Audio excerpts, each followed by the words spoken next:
The Washington Nationals dropped the weekend series against the Pittsburgh Pirates, but there was some good to get to, and there was also some bad to get to, as our ace, Josiah Gray, gets the job done on Sunday. We're going to talk about all of that and more right after this. You are Locked On Nationals, your daily Washington Nationals podcast, part of the Locked On Podcast Network, your team every day.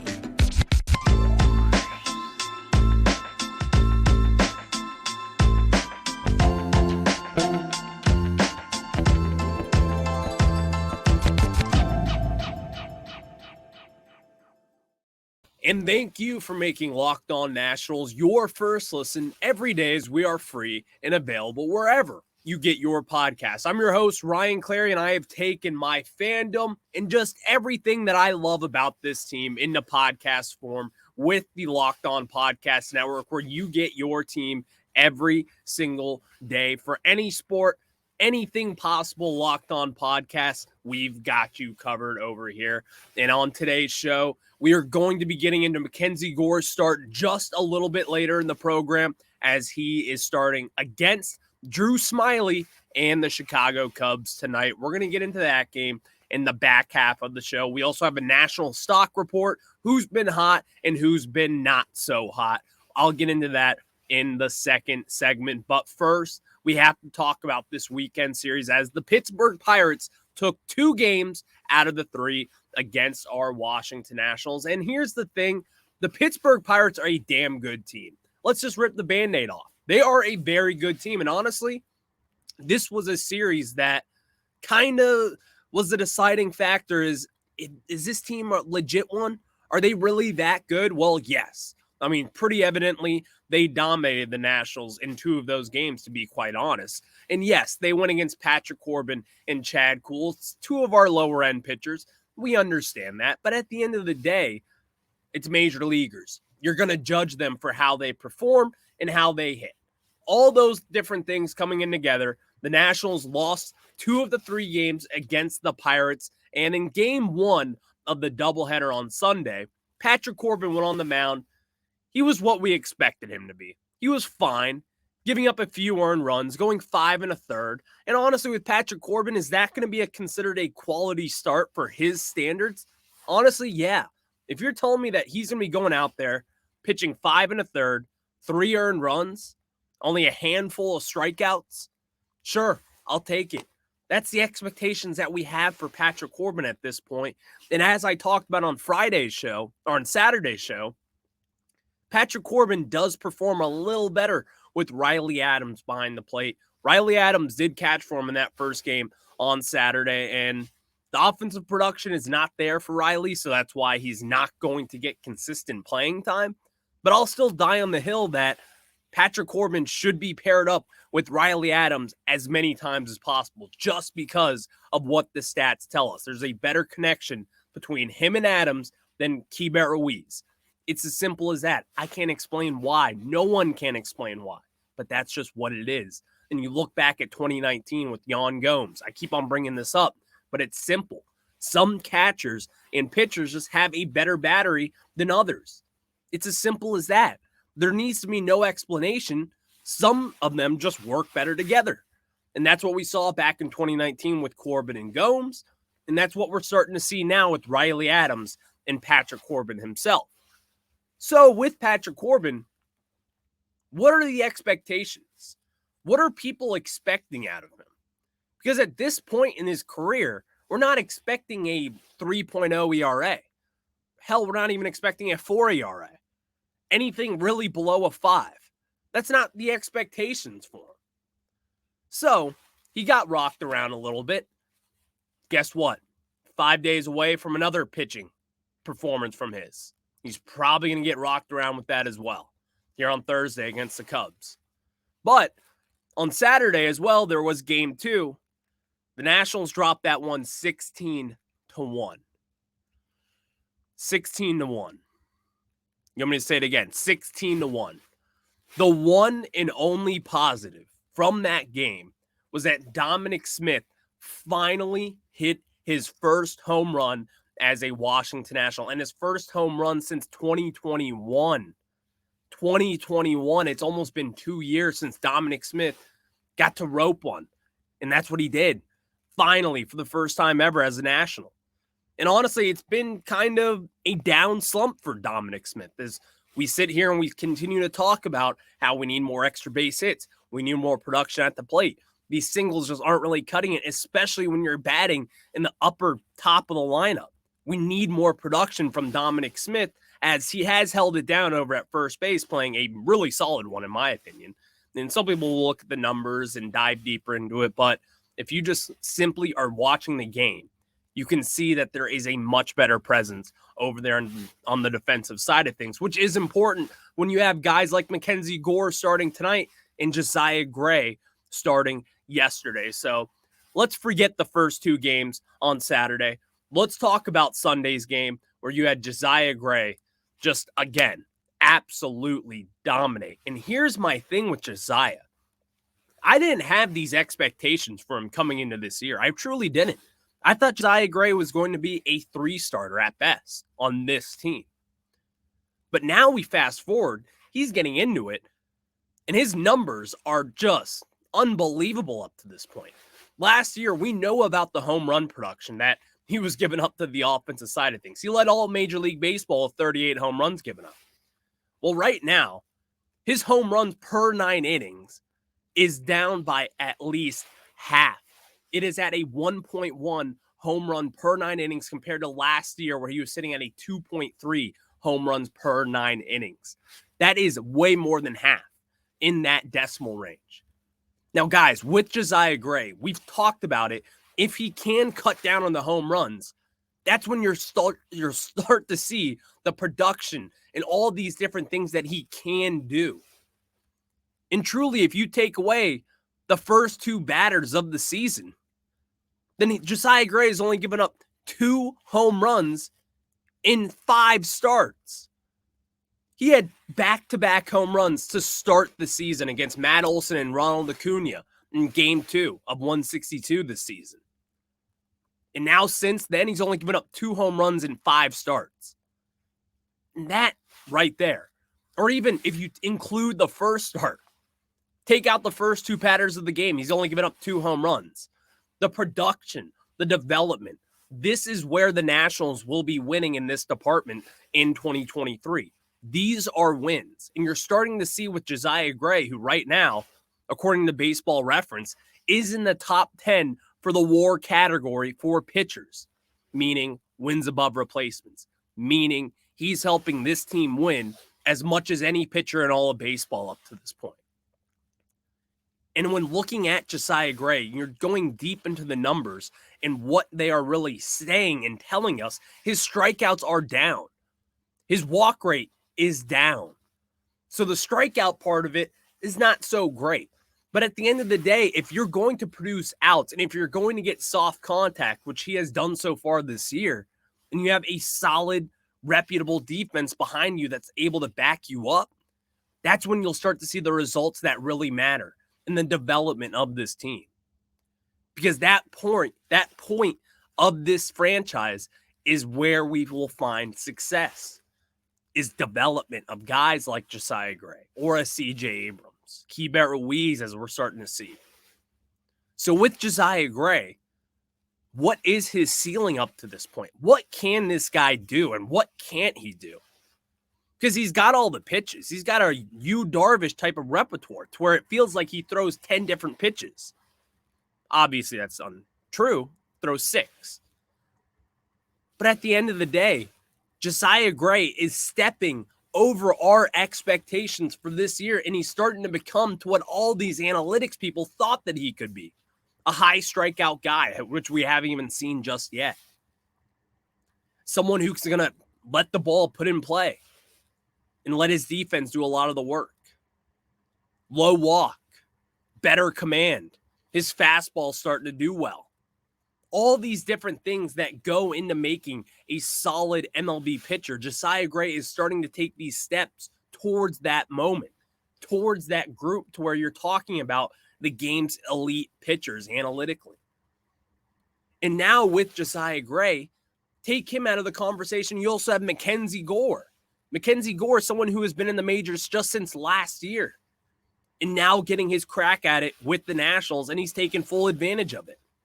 And so at this point in the rebuild, you're talking about two pitchers who really are taking advantage of all these opportunities coming their way, and they're not letting it blink. They're not letting it pass by them. So with this Nationals team, we talk about how we're not going to be winning too many games. But when you're talking about the development and really this whole rebuild, you have two stud pitchers right now at the top of your rotation. How long is this rebuild really going to take? That's something that you can chew on for now. It's a food for thought. But man, it really makes you think this might not be as long as a rebuild as you think.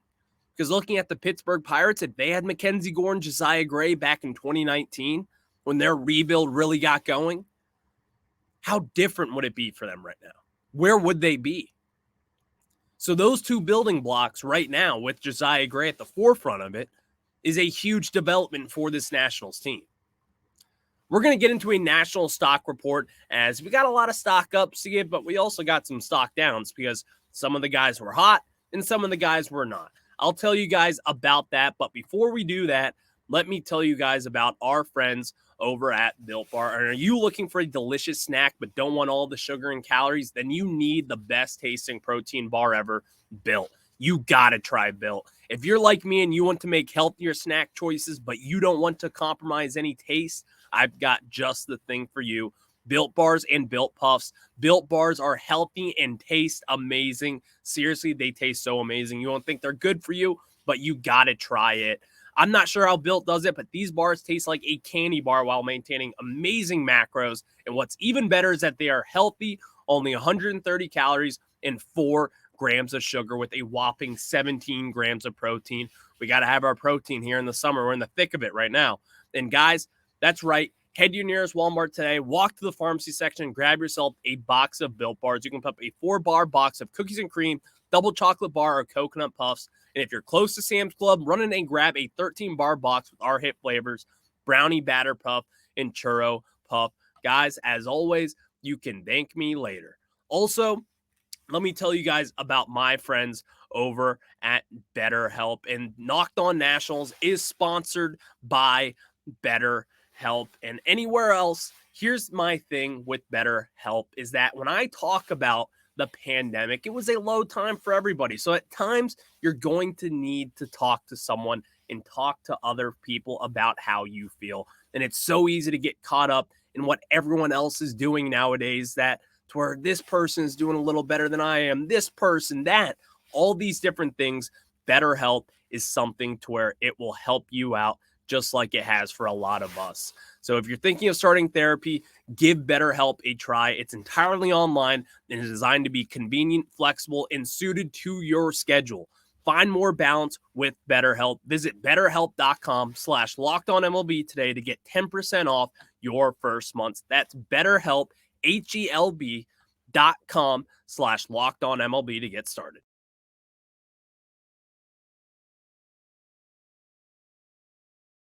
And now we get into a national stock report, as we always start off with the good, and that is a stock up for Mr. Keibert Ruiz, as over his last 5 games this past week since Monday against the Mets, Keibert Ruiz has been slugging the hell out of the ball, as right now he's got a .350 batting average, a .458 OBP with a .500 slugging. That is good for a .958 OPS through the last 5 games. And you're starting to see these wheels turn for him as we haven't seen in the past. Keibert Ruiz is a power guy. He just hasn't been able to develop it at the major league level. So as we continue to see the development of the catcher, of the franchise catcher, which is what I call him, we're starting to see what he can do at the plate and help not only defensively, but offensively, as he's starting to see the development within the staff and how they trust Keibert and how he calls the game. That stuff is all important, but you know I like to look at the offensive side of things, and Keibert Ruiz has been that positive guy.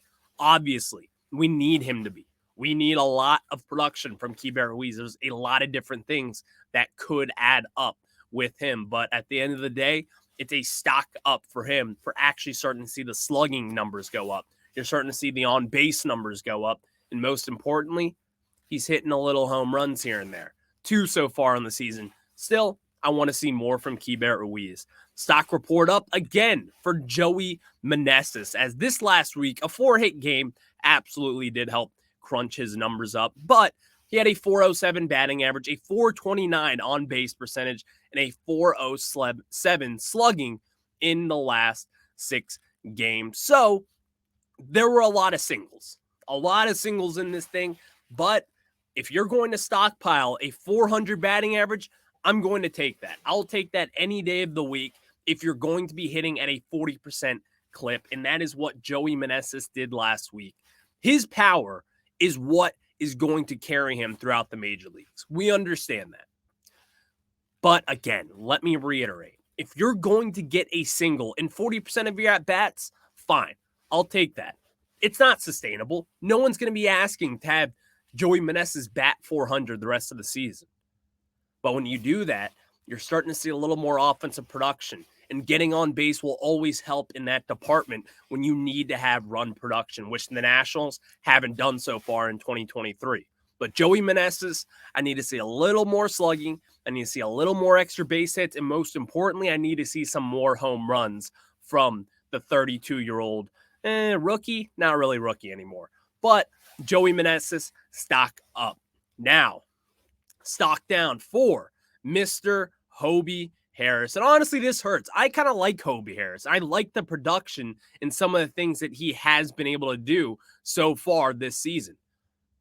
But man, oh man, when you give up a huge chunk of change out of the bullpen in that 16-1 loss, it did not look good for Hobie Harris, as honestly, it's not like we have crazy expectations for him, but when you go 2 innings, give up 5 earned runs, you give up 6 hits, 2 walks, and only 2 strikeouts, and a home run, and your ERA is now at a 7.36, you're going to get a stock down from your boy.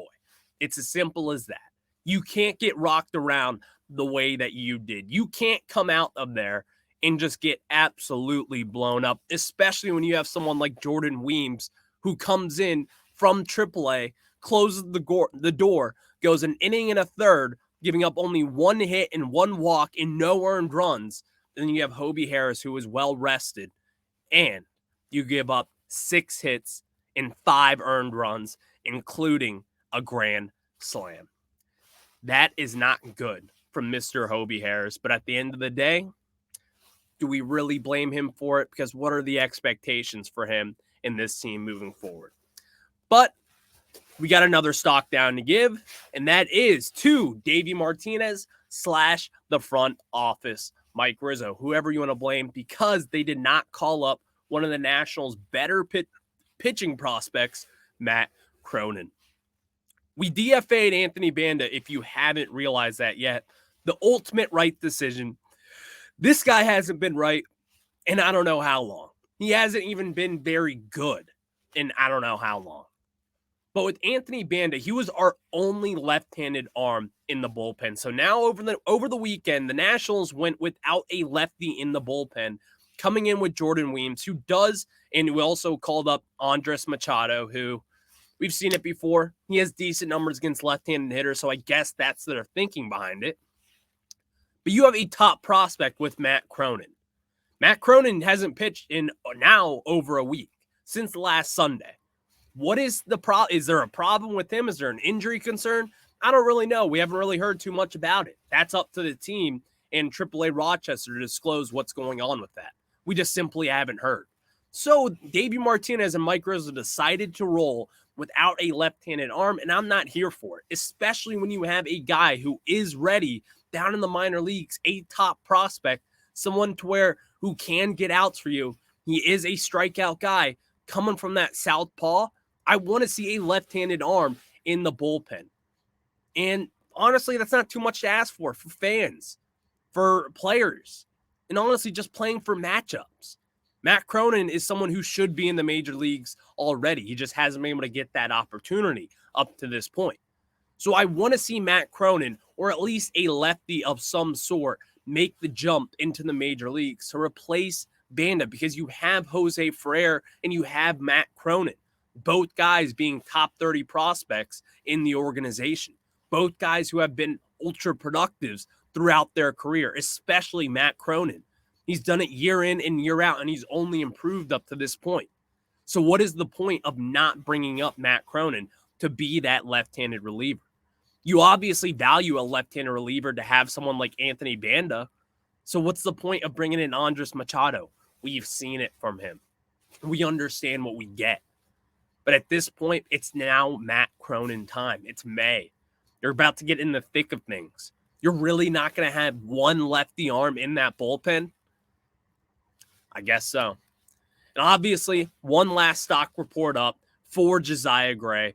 I don't need to say too much about him. We don't have all the time in the world for this show, but Josiah Gray, I talked about him in that first segment, everything and more. That is what Josiah Gray has done. So before we get into previewing tonight's game against the Chicago Cubs and Cody Bellinger, who has been red hot, I got to tell you guys about my friends over from eBay Motors. And here's my thing with eBay Motors. All right. For a championship team, it's all about making sure every player is a perfect fit. It's the same when it comes to your vehicle. Every part needs to fit just right. So the next time you need parts and accessories, head to eBay Motors. With eBay Guaranteed Fit, you can be sure every part you need fits right the first time around. Just add your ride to My Garage and look for the green check to know the part will fit, or your money comes back. Because just like in sports, confidence is the name of the game when you shop on eBay Motors. And with over 122 million parts to choose from, you'll be back in the game in no time. After all, it's easy to bring home a win when the right parts are guaranteed. Get the right parts, the right fit, and the right prices on ebaymotors.com. Let's ride. eBay Guaranteed Fit, only available to U.S. customers and eligible items only. Exclusions always do apply. And now we get into previewing Mackenzie Gire start tonight against Drew Smyly and the Chicago Cubs. And obviously Mackenzie Gire, I've talked about him a ton on this said program, and he's been living up to the hype so far. Through 5 starts, he's got a 3 ERA flat through 27 innings pitched. He's got 35 strikeouts. And what we saw from Mackenzie Gire, just his last start, was a little bit more command, which we haven't seen so far from him. We've only seen him give up 2 walks twice this season so far. That was his second start when he went 6 innings in Colorado, gave up 2 walks in his last start against the Mets. Other than that, his 3 starts had 4+ walks each in them. And if you were to cut down on those walks, and if you were to start honing in on what he does best, which is striking out guys and getting guys to swing and miss, that is when you'll start to see even a better version of Mackenzie Gire. But if we even just saw this portion of the season and this was Mackenzie Gire, this is a perfectly fine starter. So tonight, against a good Chicago Cubs team, I do kind of expect a win again with Mackenzie Gire. And I think we're at that point with guys like this. You're starting to expect wins. And Mackenzie Gire and when Josiah Gray are on the mound, you expect them to simply win. I'll take my chances with those 2 guys on the mound against a lot of other teams and a lot of other pitchers, especially considering the fact when they're this young and they're this developed at this early of an age. But at the end of the day, we're going to have to see it. And so Mackenzie Gire has faced a few of these Cubs, like former Washington Nationals catcher Yan Gomes, who is 1 for 2 with him and only 2 at-bats. Same thing with Ian Happ. Now, Nico Horner, their second baseman, is 0 for 2 against Mackenzie Gire. So that's not bad. At the end of the day, we want to see Mackenzie Gire take the next step. So most importantly, get the win, feel comfortable, and get out of this without an injury. But beyond that, looking at the walks and the command of his breaking balls and all of these other pitches that he throws that actually can help us. Because at the end of the day, Mackenzie Gire is a very solid pitcher. We just need to see him cut down on these walks because that is what has been killing him up to this point. And if he did cut down on these walks, where would his ERA be? Because his walk rate is in the upper echelon of Major League Baseball up to this point. But you see in those two starts to where he didn't walk more than 4 batters. That is probably when he found his most success. Back when he only walked 2 in Coors Field, he gave up 2 earned runs. And then back last week when he only gave up 2 walks, he only gave up 1 earned run. And the other starts, his first start, he only gave up 1 earned run. And the others, he gave up 2 earned in 3 2/3. So you want to see Mackenzie Gire go deeper into games, get deeper into the lineup as he continues to develop because his pitch count also rises walking all these guys. So as soon as he settles down and gets command and takes command, Washington Commanders, shout out, if he takes command of these games, that is when you'll start to see a much improved version of Mackenzie Gire. So thank you for making Locked On Nationals your first listen every day. And again, tomorrow we're going to talk about Mackenzie Gire's start. We're going to go in depth into what he did good and what he did bad. I'll talk to you guys on the flip side tomorrow. Since then, have a good one.